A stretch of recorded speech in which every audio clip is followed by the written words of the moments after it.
ہے۔ اور یہ حدیث جو ہے مولانا اشرف علی تھانوی رحمۃ اللہ علیہ نے خطبات جمعہ جو مرتب کی ہیں ان میں اس حدیث کو شامل کیا ہے، اور یہ حدیث قدسی ہے۔ اوحى اللہ عز وجل الی جبرائیل علیہ الصلوۃ والسلام ان اقلب مدینۃ کذا وکذا باہلھا،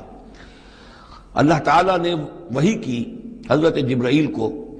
کہ فلاں فلاں شہروں کو پلٹ کر دو، الٹ دو، جیسے کہ عامورہ اور صدوم کے شہروں کے بارے میں حکم آیا۔ قال فقال، حضور فرماتے ہیں اس پر حضرت جبرائیل نے عرض کیا بارگاہ خداوندی میں، رب یا رب ان فیہا عبدک فلانا لم یعصک طرفۃ عین، پروردگار اس میں تو تیرا فلاں بندہ بھی ہے جس نے کبھی پلک جھپکنے جتنی دیر بھی معصیت میں نہیں گزاری، گناہ سے اتنا پاک صاف، نگاہ کا ادھر سے ادھر ہو جانا، اتنا وقت کبھی معصیت میں صرف نہیں کیا، تو کیا اس پر بھی الٹ دوں؟ قال فقال، حضور نے فرمایا اس پر اللہ تعالیٰ نے ارشاد فرمایا اقلبها علیہ وعلیہم،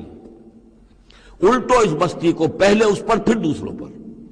وجہ کیا ہے؟ فإن وجهه لم يتبعر في ساعة قط،